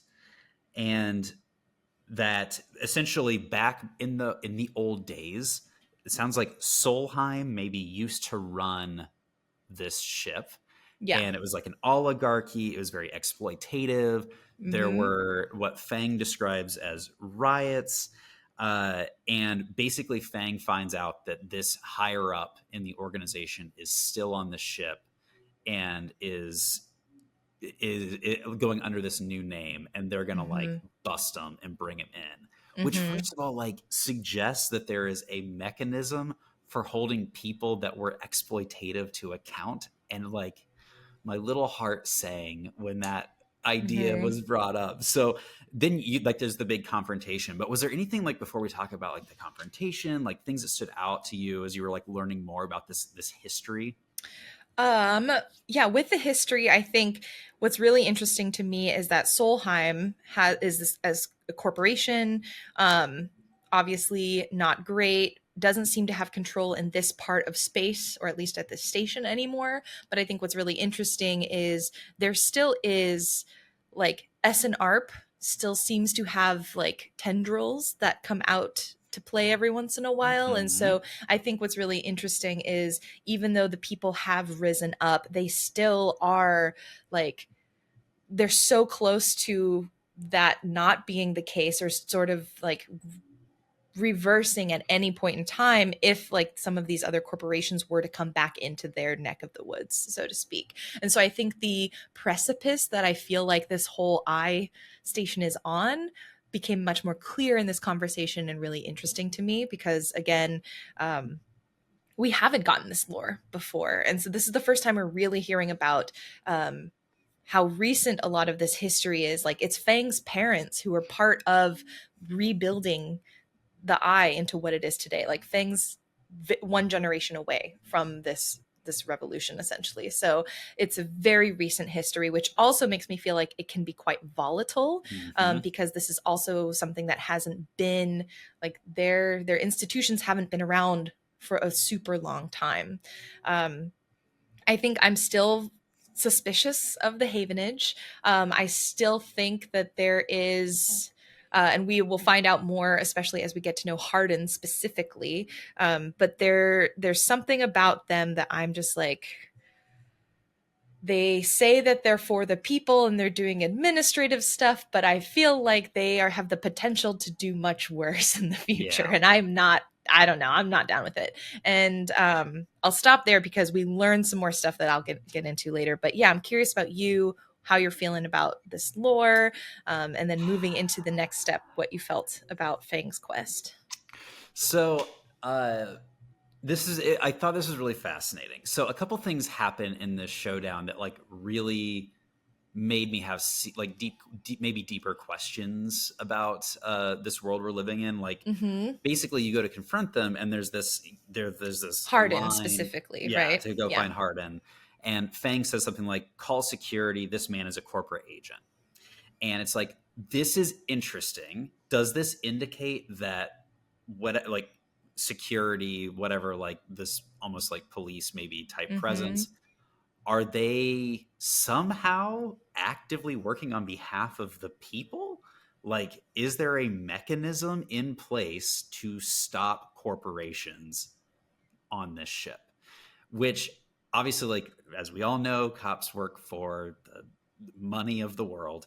And the idea that, like, somehow in this place, a security force exists to potentially find like Mm-hmm. corporate agents was fascinating to me. Uh, and but then the very next thing that happens is you have to submit proof of their identity, and there's a whole protocol and bureaucracy, and so they don't end up arresting him. And so it's like, so even if there is a mechanism for it, these people in power are still able to bend bureaucracy to their will to escape immediate consequences of their actions. Yeah. And that, like, that dichotomy, I just thought it was like such a short moment that gave me so many questions about how this world works. Yes, because again, Havenage is not a corporation, but I do think they are what's the word? They are definitely a capitalist entity because they have a client. We know that the Real Horizon, the ship that's being built, that is done by a what is it? It's being used by the foundation, the Celis Foundation, Celis.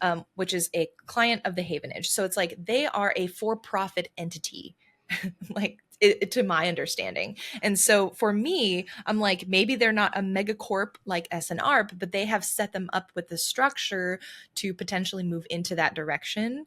And this feels like a organization that says they're for the people, but have co-opted a lot of that to their own ends. Like I feel like that's where what we're gonna get with Havenage, I personally. agree. So I think the way Fang talks about Haven is that it's like a union. And a union Mm-hmm. can certainly have like, oh, we do work for Celis. Like Mm-hmm. that is possible. But the fact that they are the dominant power structure of this ship, to me, is an immediate red flag. Mm-hmm. And I don't know. Like maybe it's not. Maybe we'll find out that it's not. But like I am Yeah. totally with you. Like I'm just worried that there's something else happening beneath the surface here. And like a couple things like to maybe underscore that. Mm-hmm. One, you don't get to bust him, right? Hardenhurst Right. is fine, but then immediately Fang tracks who he begins contacting after this Mm-hmm. confrontation, with Mm-hmm. the idea being like, I'm going to get his whole network. That was always the point of this confrontation. It was not just to take down this one guy, which is like, that is some big brain thinking right there. Like, Yes. I will say though, that made me much more skeptical of Fang. yes, I went into my relationship with him and I was like, you know what, I feel like you're a bit of like, you've got that sort of revolutionary energy. I see you wanting to do these really good things for your people. I see you wanting to improve life on the eye. I'm down. I'm here for that. mm-hmm. What I did not appreciate was his willingness to use us essentially as a pawn in his plan. This is it. Yeah, dive in. Let me know what you Like, thought. just for the starters, the fact that you have been told that this person's going to remove your tracker and that the goalpost for when that's going to happen keeps moving. Yeah. I was like, it's irking me so much because I was hoping genuinely we were building like not maybe friendship, but at least like a trusting relationship of people who are trying to like achieve some of the same goals. Yep. I thought we were on the same page there, and clearly we were not. Mm-hmm. And so while I'm pretty down to continue to investigate Hardin because I do think that this is very suspicious, and I don't think that he has got the best interest of Oh yeah. the organization in mind, of the people in mind. I'm like, the means through which Fang is just using us just makes me really annoyed. And here's the thing. I agree. On a personal level, I do feel annoyed. On a practical level, I also wonder what other experiences has Fang had to feel like Fang lives in this system as well. What has happened so that he isn't as willing to immediately just bring him in on the plans? Like, I want to know what are some of his histories with this kind of like activist work essentially are to make him not trust us or not bring us in a way that feels like we were actually collaborating, because I did not get that impression from him. So it was like a really interesting surprise for me from him as a character. I am so right there with you. Mm-hmm. It immediately made me skeptical of this person. I love that there was a bigger plan, that he's going after the network instead of the individual. That's cool. But like, it just speaks to me of like, wheels within wheels, other shit is happening here that we are not being clued into. And I am my trust. If this was a Telltale game, you would have an indicator. It's like, your trust in Fang has decreased. Yeah, Joel will remember this.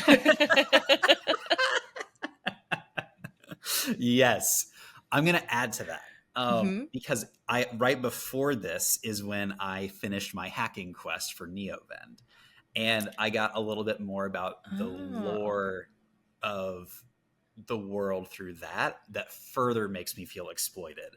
Interesting. Can we pause there? Yeah. Because I was behind you with the Neovend quests. Mhm. So I did meet Neovend. Fascinating. I love Neovend's Same. portrait, by the way. I just stared at it for the longest time. The level of detail in this vending machine is so, so good. Um, so I got to the point where we are now working to defeat Hunter and Killer because Hunter has gone rogue, gained sentience, and now we plan to basically track itself and have Killer come Yeah. and defeat it.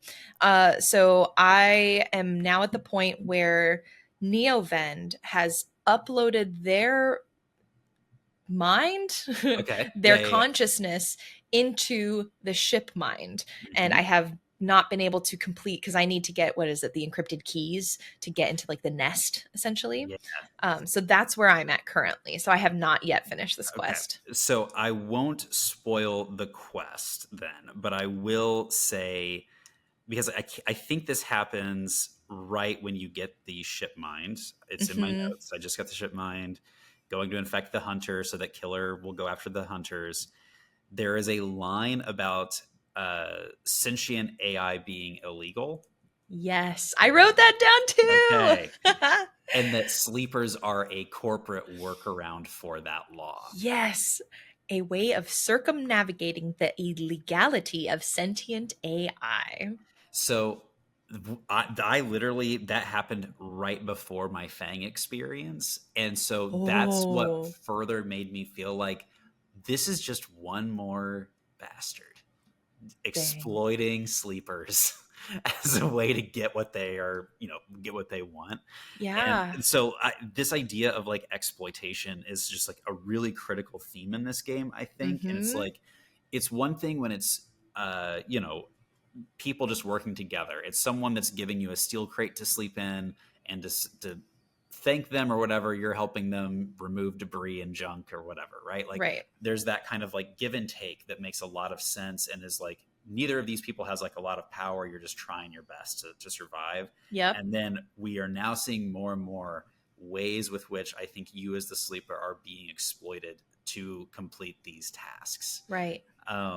And I guess another one that came up near the end of our conversation last week is Mm-hmm. the doctor. What was her name? Sabine. And I think, Sabine. yeah, yeah, yes, they have a whole plot line that's really good. I have just barely started it because, again, I didn't realize that I needed to be saving various things for various things. So, like, I was just selling my Yatagan data to Havenage to get money, not knowing, oh, even though you've been playing this game for many hours, there is another way you can be using this, and it's to Yeah.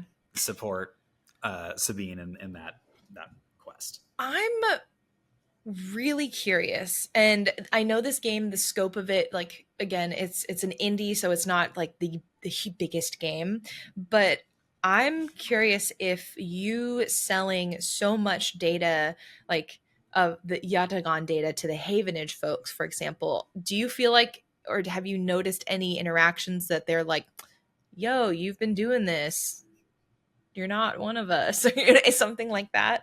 No, Okay. because it like literally when you sell things to Havenage, it's just like this is a repeatable action. You can sell these things for money, and so it doesn't Yeah. like I was like, well, I'm just gonna make some money and then sell, sell, sell, Yeah. and it's what it.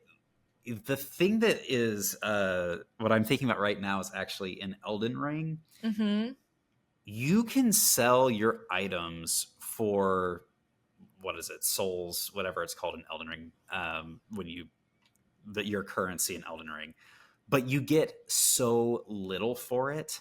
You get Mm-hmm. like 2 or 3 Mm-hmm. when you have to buy things on the scale of like thousands. And so it's like they have made it so that like there is no incentive to sell things. And what I am hitting my head against a wall in this game, at least for the first 4.5 hours that I was playing before I realized that these quest components were really helpful in these other places, was Mm-hmm. like, oh, well, I guess I just need money, so I'm just going to sell these things. Like, there's no Hmm. indicator for me that says I should not be selling these things. Yeah, And so to have an edge in this one thing is like, it would be great if after me selling several Yatagan info things, there was some sort of story interaction. There is not. You just keep being able to sell it interesting. and get money. Yeah, it's one of those things where I'm like, perhaps it was a scale element for the game itself, and scope, where it's like that's a whole different level of gameplay and layering that they'd have to add. But I agree. I feel like um, I have been pretty conservative in not selling things. I tend to hoard in general in games. I don't like selling items ever. Mm, So my tendencies in this game have rewarded me, honestly, because I feel there like we go. while I've been scarce in terms of finances, I've always managed to scrape by, and I've always appreciated having like the items and the data that I've Mm. had when I need them. But yeah, I was curious because I would think one of the things that I would love to see, and maybe in the sequel, because there is a Citizen Sleeper 2 coming out, maybe in the sequel or DLCs, like this element of more consequence. Because I think for me, the sticking point for this game, which is one I don't think the devs could have like necessarily combated, is we are doing so much gig work for a wide variety of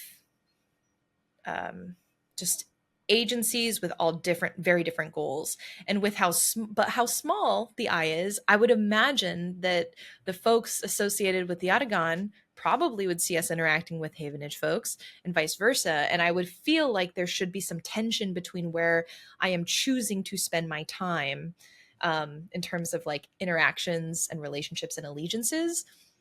And so I would love to, in my dream version of this game, I would love to see certain quests even closed off, Mm. perhaps if you've tied yourself too closely with like Yeah, Yatagon, for example, that would because make a I lot of know, sense. yeah, again, scope. I know any developer who hears stuff like that, they're like, oh my God, you make that, so I get Yeah. it. But I think that's one element that I'm like, oh, that would have been like super cool to have. um One of the things that I wrote down with the encounter with Hardin, did I write it down? um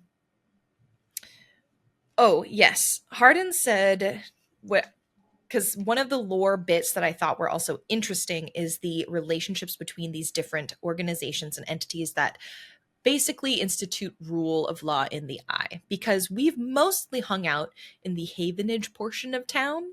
And Hardin says Havenage aren't a gang like the Yatagan. We aren't pirates like the Spacers and the Hub, or the esoterics like those Haifa radicals on the Greenway. We are the backbone of this place, proud and true. And so what I picked up immediately was okay, because I've also started going up into the hub of the eye. So it's Oh, I like, haven't yet. yeah, so there's like people you meet up there. There's the Greenway, which I haven't been able to make. I'm like, I just got my pass, so I'll be Mm. able to do next week, I think. But like, there's people on the Greenway. Each of them have their own ideologies, and it seems like the Havenage, their rule essentially only extends pretty much to like the low end. I like just before. And it Interesting. seems like from low end to maybe the gap that they have in the eye, that's maybe Yatagan. And then the hub is the Spacers, and then the Greenway is the, what do they say? The Haifa. So I think that was the other illuminating thing. Sorry, I'm bouncing, but going No, back it's to good. that confrontation, I feel like that for me was, I can't remember if that was during the conversation or maybe a later conversation with him, but Hardin illuminated that. And I think that was also one of the more exciting parts of lore that we got from this week. That's very like Snowpiercer to Yeah. me. I Yeah. hadn't because I haven't left this area, so I didn't know that it's like everyone is kind of living a bit in squalor, and so I was like, well, if Hmm. everyone's living that way, that's like it's not amazing, but like it's reasonably equitable. And it's like, oh, if in these other parts of the ship you have these other factions that are living much maybe better, have much Hmm. higher standard of living, it's like, oh, so actually we're not like that's not what's happened. It's they've kind of ghettoized and forced these people here. Unless you have 156 chits, you're not going to be able to cross over to the Greenway. So like Right.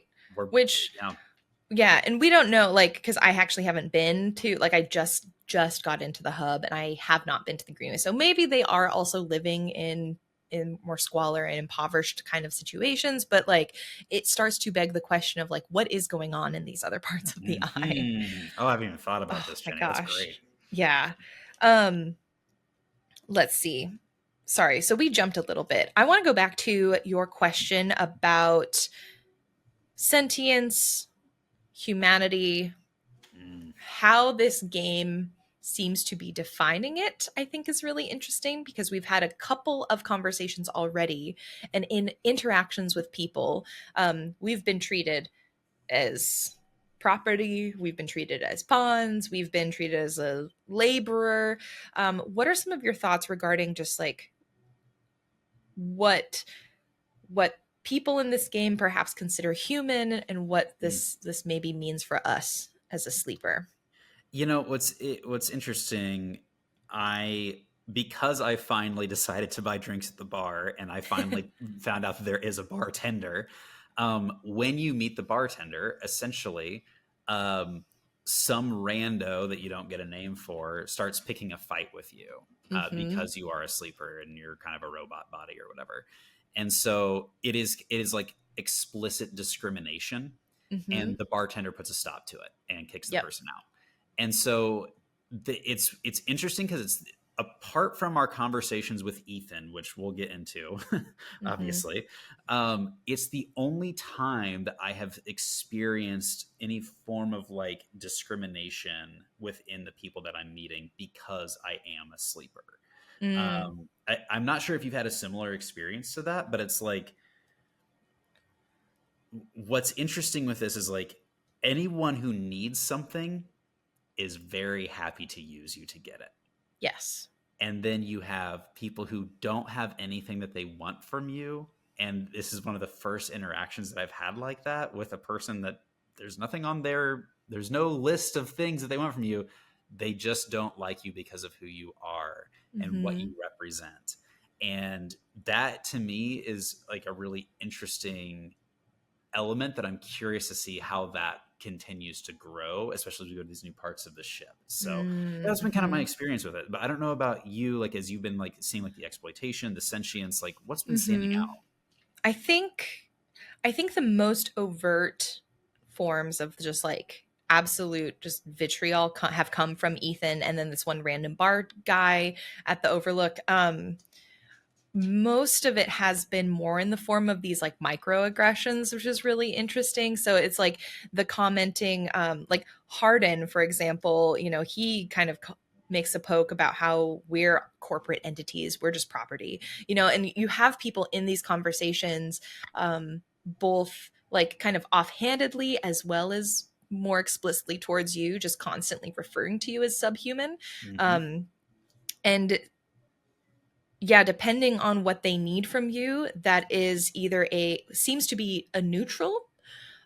It seems to be a maybe a curiosity sort of driven feeling from some of these characters, and then otherwise it's like, no, I'm going to deal with you because you're going to, maybe it's negative, but they're going to deal with you because they need a buck as well, so I Wow. think there Yeah. is this like, I don't think there's a ton of overt stuff, but there definitely is like, you are definitely othered the entire time that you're walking Mm. around this ship or exploring or interacting with people. Like, you are very aware, or I feel very aware constantly that I am another.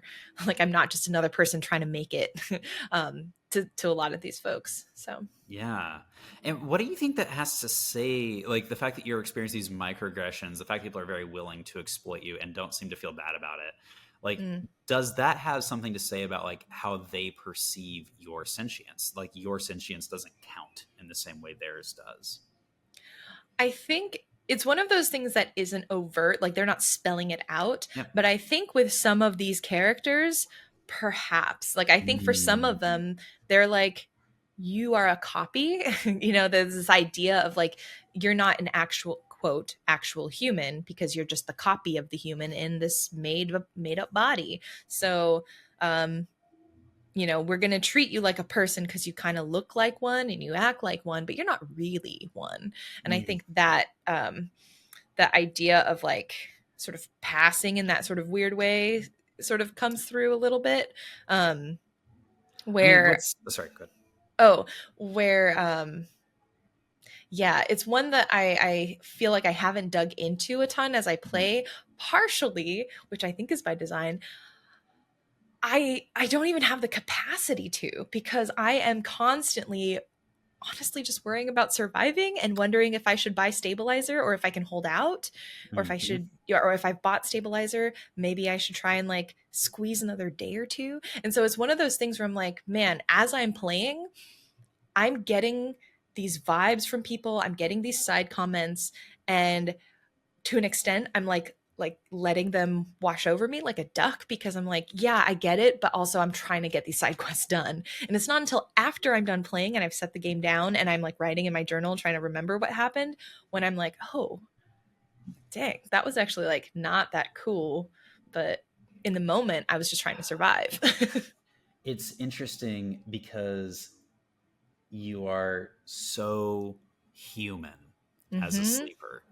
You have to make money to survive. You have to eat to survive. There's a constant clock ticking down on you that's like, well, you haven't paid your, essentially it's like you're renting your body. That's what stabilizers are. Like, you haven't paid your rent, you have nowhere to live, you're on the streets. And in some ways it's like, you, in that way you are just as human as a flesh and blood person is. Like, you have the same concerns, uh, and you don't get the benefits of like superhuman robot strength or like incredible computing power and you can do math problems like nobody's business. Mhm. You don't get that. You do get to plug in and do cyberspace hacking, but I would assume that regular humans can do that somehow too, so I don't know. Yeah.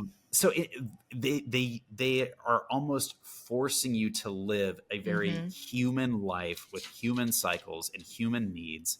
I don't know about your bathroom habits. Maybe you don't need that. But as far as you can tell, you have all the same needs as a regular person does.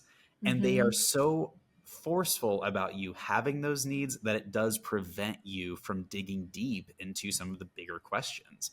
And Right. you know, we have this great podcast that lets us slow down and really ask ourselves these questions. But if we didn't, and I was just like blazing through this game, would I be putting the same thought into this? Probably not. I'd probably be really focused on my clocks. Exactly. Yeah. And I think what's really interesting, because like one of the questions I was asking myself, which is like a big one, is like what does make us human? Like when we're talking about, hey, we've got a sleeper, we've got, this Mhm. this being that is created that is a copy of a consciousness, but I feel like sleepers are very human, like you said. What about it? Like, what about it that is that thing that makes us human? Which is a giant question, that philosophers have definitely Put a little debated time in. and put a little time in.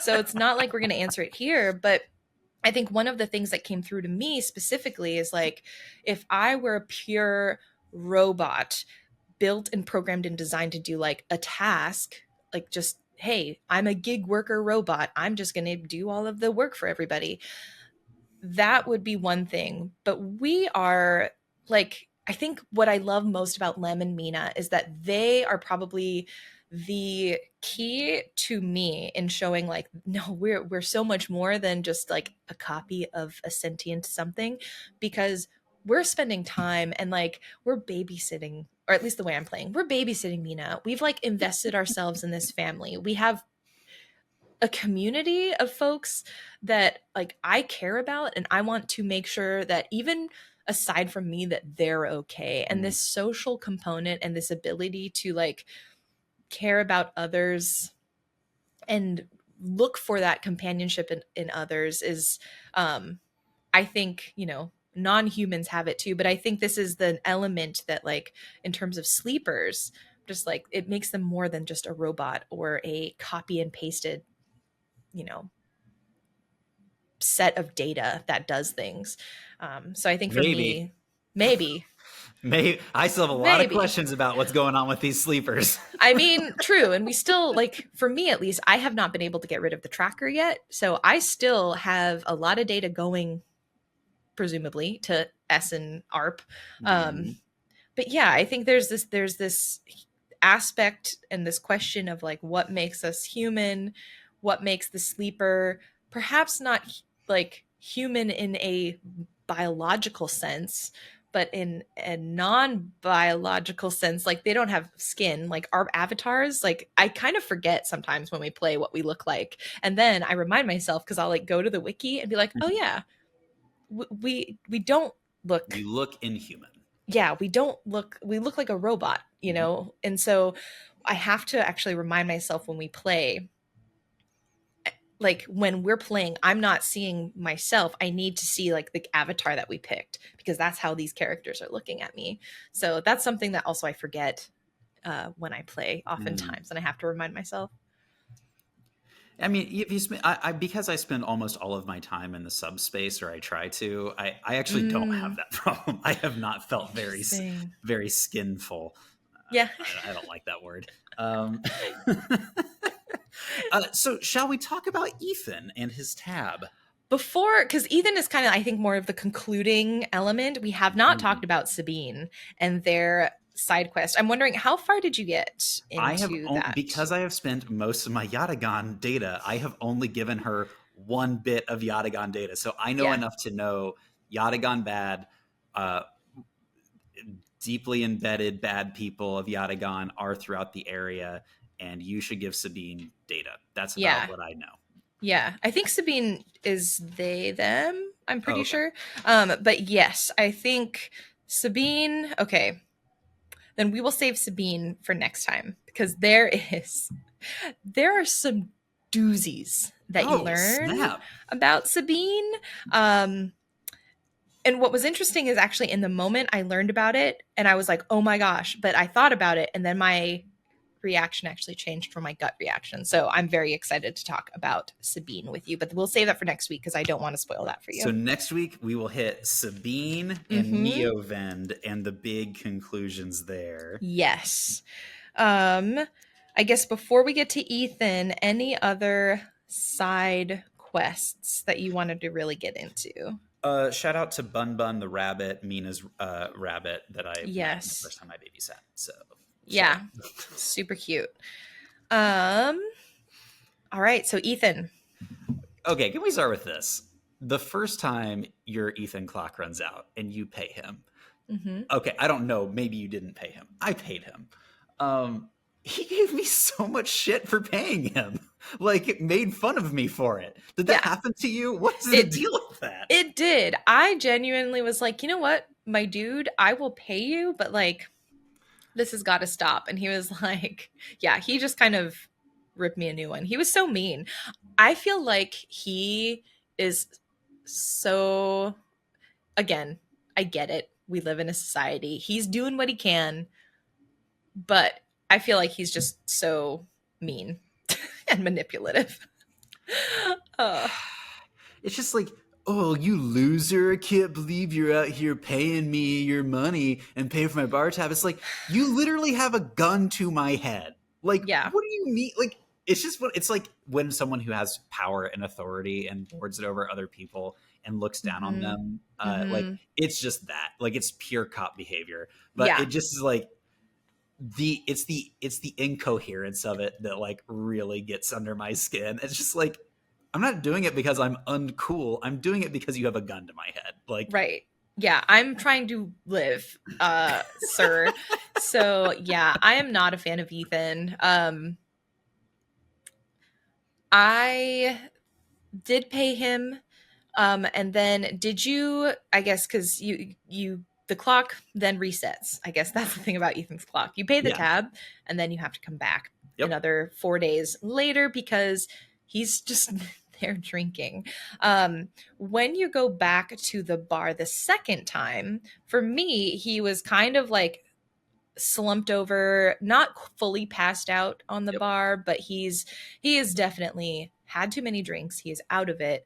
And he basically says, I'm tired of this. I want to go back. This has been fun, but we're gonna turn you in now. Is that so far been the similar experience that you've had? No. So keep going. Interesting. Okay. From that point, I was like, no. we're done. Like, you just need to leave. I'm going to go on my way. And he essentially tries to, he pulls the gun out and tries to threaten me again. I forget exactly what action I took because I didn't write it down, but I was kind of just like, okay, do what you must. And the bartender actually swiped his bullets when he was passed out earlier, presumably. And so he does not, his gun is confiscated and he leaves the bar just kind of like done. He's done. Huh. Oh, and he gets a text actually. Does he also, where the contract, did you get this part? Am I The jumping contract? ahead? No, no, no. Keep Yes. going. Okay, I'm not sure because I think I played a little bit further. So he gets a text as well where SNARP has canceled the bounty on you. And apparently the bounty is on like all of the sleepers in the area for all of the bounty hunters. Oh, interesting. I Yeah. missed that part. Maybe Okay. it was there and I just missed it. Maybe it's also a little bit later because I think again I went a little ahead of you. But yes, we at least know Ethan's contract is canceled. So the outcome and broad strokes that you just indicated were the same for me. Mm-hmm. However, maybe because I tried to play it really nice, um, Mm-hmm. Ethan is very sad, and I'm like, "Why are you sad, bud? Like, what's going Mm-hmm. on?" And he's like, "They canceled the contract." Mm-hmm. So like all of that happens before the showdown with the gun. Mm-hmm. And the showdown with the gun is not Ethan pulling a gun, it's me pulling Ethan's gun. Oh, And you took the gun? I took the gun. And so Ah. like I'm holding it to his head and there's like this whole like do you wait or do you fire? And I waited around and nothing happened. And so I was like, okay, well I'm going to fire just to see what happens. And that's when there are no bullets. The bartender has the bullets. It's the Yeah. same thing, but like the power dynamic was kind of switched. So it's Yeah. very interesting because it's like I knew that the contract was canceled before any of that stuff went down.